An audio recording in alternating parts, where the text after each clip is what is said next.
K M. മാണിയുടെ നിര്യാണത്തോടെ കോട്ടയം മണ്ഡലത്തിൽ യു.ഡി.എഫിന് വിജയസാധ്യത ഏറിയെന്ന വിലയിരുത്തൽ. ശക്തമായ ത്രികോണ മത്സരമാണ് പ്രതീക്ഷിച്ചിരുന്നതെങ്കിലും തോമസ് ചാഴികാടന് അനുകൂലമാകും ജനവിധിയെന്നാണ് യു.ഡി.എഫിന്റെ നിഗമനം.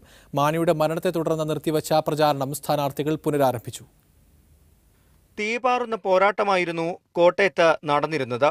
മൂന്ന് മുന്നണികളും കരുത്തരായ സ്ഥാനാർത്ഥികളെ രംഗത്തിറക്കിയപ്പോൾ ത്രികോണ മത്സരത്തിനാണ് കോട്ടയം വേദിയായത്. എന്നാൽ കേരള കോൺഗ്രസിന്റെ ശക്തനായ നേതാവ് കെ.എം. മാണി വിടവാങ്ങിയതോടെ കോട്ടയത്തെ തെരഞ്ഞെടുപ്പ് രംഗത്ത് വലിയ മാറ്റങ്ങളാണ് ഉണ്ടായിരിക്കുന്നത്. സഹതാപ തരംഗം യു.ഡി.എഫിന് ഗുണം ചെയ്യുമെന്നാണ് ഇവരുടെ വിലയിരുത്തൽ. ശബരിമലയും ചർച്ചാക്റ്റും പ്രളയവും റബ്ബറുമെല്ലാമായിരുന്നു കോട്ടയത്തെ പ്രധാന ചർച്ചാ വിഷയങ്ങൾ. എന്നാൽ കെ.എം. മാണിയുടെ നിര്യാണത്തെ തുടർന്ന് ഈ വിഷയങ്ങളെല്ലാം പ്രചാരണ രംഗത്തു നിന്നും അപ്രത്യക്ഷിതമായിരിക്കുകയാണ്. എന്നാൽ കെ.എം. മാണിയുടെ നിര്യാണം തെരഞ്ഞെടുപ്പിനെ കാര്യമായി ബാധിക്കില്ലെന്നാണ് എൽ.ഡി.എഫ് സ്ഥാനാർത്ഥിയും എൻ.ഡി.എ സ്ഥാനാർത്ഥിയും പറയുന്നത്. എന്തായാലും ഇനിയുള്ള ദിവസങ്ങളിൽ പ്രചാരണം ശക്തമാക്കാനാണ് ഇവരുടെ തീരുമാനം. യു.ഡി.എഫ് സ്ഥാനാർത്ഥി തോമസ് ചാഴികാടൻ ഇന്ന് പിറവത്താണ് പ്രചാരണം നടത്തുന്നത്.